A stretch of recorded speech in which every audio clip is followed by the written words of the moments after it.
Oh, howdy all, grab yourself a drink, it is time for some Path of Exile discussion. About a week ago, I put out a video looking at a number of unique items that have become a lot cheaper in patch 3.19, or just a lot better than they've been in the past.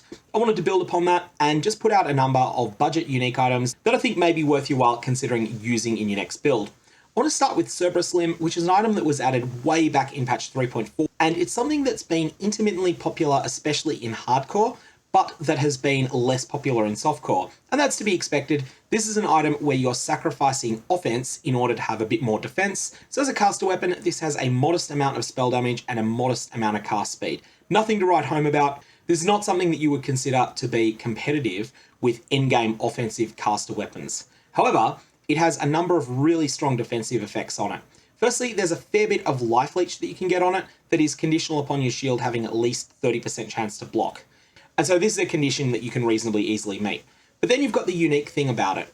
1 energy shield per 5 armor on your equipped shield, 5 armor per 5 evasion rating on your equipped shield, and 20 evasion rating per 5 maximum energy shield on your equipped shield. So this is going to provide you with a big chunk of extra base defenses. There was a whole period where armor and evasion rating didn't really do much for you unless you spec'd very heavily into them.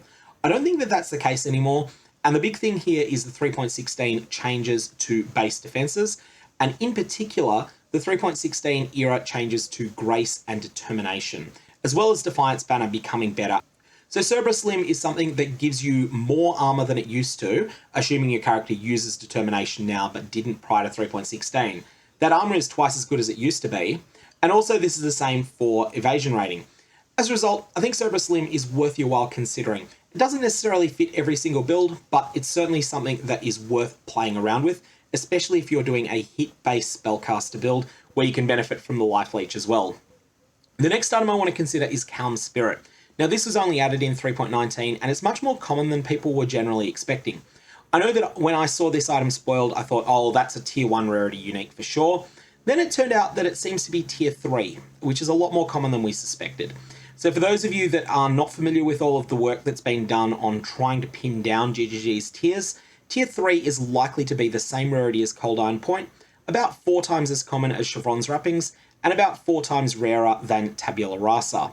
This is not a common item, but it's certainly not something that you won't see, and it's very affordable in Trade League. You can pick up a well-rolled, non-corrupted one like I did here for 30 Chaos.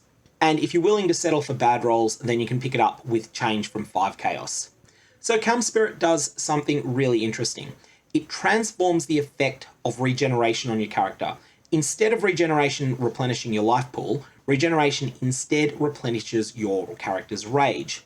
Now this is going to be at a rate of 1%, and it's rounded down. So if you have 630 points of regeneration, instead of getting 630 life per second, you're going to get 6 rage per second. The main way you would use this is in conjunction with the gem Berserk. Berserk will provide you with a staggering boost to the amount of damage that you do, and also the amount of damage you can soak, and so it's really strong. If you want to stay alive while using this, you're definitely going to need some substitute for regeneration, and I would suggest there that you use Life Leech. However, do not attempt to use Vile Pack with this. They combine in the worst imaginable way, and I'll let you find out exactly how that is yourself if you don't see immediately what that's going to be.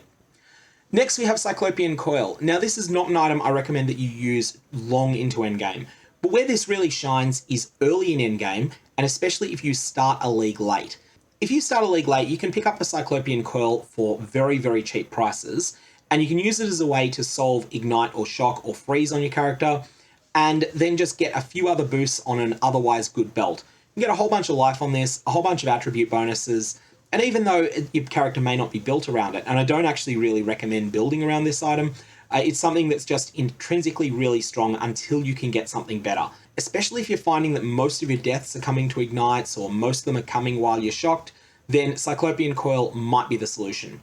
I don't recommend going out of your way to set up your attributes in the perfect order for this.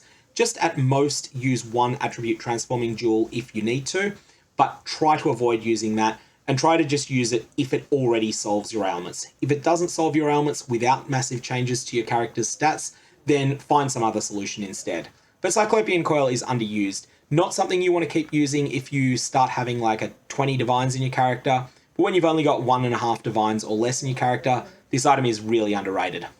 Next we have 2 of the belts that are the most popular belts on level 99 and 100 characters that are under 100 Divine Orbs. These are Perseverance and Darkness Enthroned. So let's start with Perseverance. This is widely considered best in slot on a lot of champion builds, particularly champion Lightning Strike. It is just incredibly good on that build.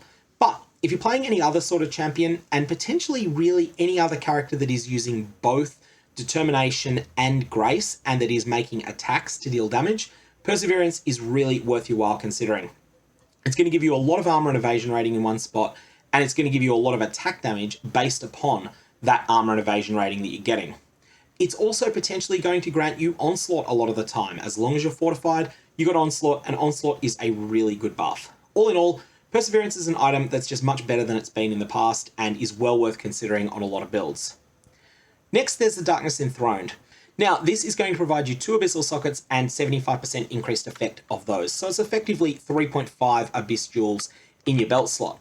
Now, the reason that this got made a lot better recently is Corrupted Gaze being added. So this means that you can now get 6 mod Abyss Jewels. You will not find, even in a trade league, 6 perfect mods.